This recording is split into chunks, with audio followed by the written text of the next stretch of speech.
Hello for today's video guys, sa aking favorite na dish o ulam paninang tanghalian, ang adobong udo ng isda or gawing paksi.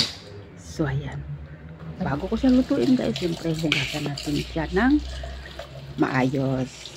Huwag natin lutuin ng ating pagkain na hindi hinugasan.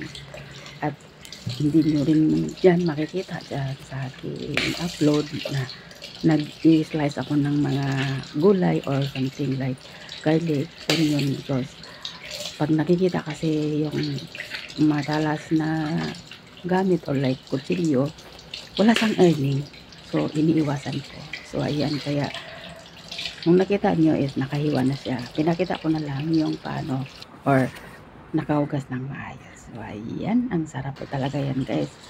Medyo kamahalan man yung isda, pero okay lang kasi ako naman ang nakain. So ayan, ang laki. Ayan, masarap talaga ang ulo ng isda guys, as in, iwan ko lang. So ayan po ang mga ingredients natin. Marami naman akong squash. So naglagay ako ng squash, corn, lemon, and together the siyempre guys, okra, my favorite is ayan, onion, garlic, and nilagyan ko na ng sili and mushroom. Kasi ako lang naman ang kakain. So, kahit ano lang nilalagay ko. As long as malinis at pwedeng makain ka sa mabubulok lang sa rep. So, ayan guys. Ayan, tapos na siya. Ayan, nakain ko yan. Ang ano ko na lang dyan is, nilagyan ko siya ng light sauce, dark sauce, black pepper, and also, sesame oil. Yan ang nilagay ko. Masarap po talaga. Hindi ko nga naubos. Ayun, di ba guys? Healthy test po para sa akin. Kasi hindi siya like baboy ba yung pork na mataba. Yan, yan. Kahit yung corn lang at saka okra, ayos na sa akin eh. So, ayan guys. Kaya minsan, wag tayong kumain ng laging tataba and heavy food or like that. So, mas maganda yung healthy. Lagyan ng maraming gulay. So, ayan. Ang sarap po. Kaya, try nyo din guys. Adobo na isda. Hindi lang baboy, hindi lang manok. Pwede rin sa isda. Kasi, pagkain niya, as long as makain mo siya. And, higit sa lahat, healthy talaga siya.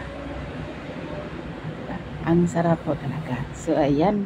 Dito na ako, kumain sa aking room kasi ako lang mag-isa. Eh, wala namang ibang tao. Talagang busog na busog lang ating nilagyan ko mushroom,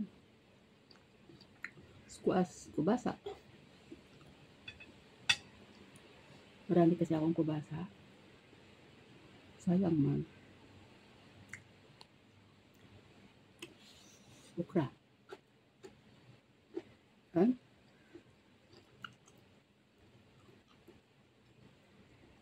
Madilim dito sa kwarto.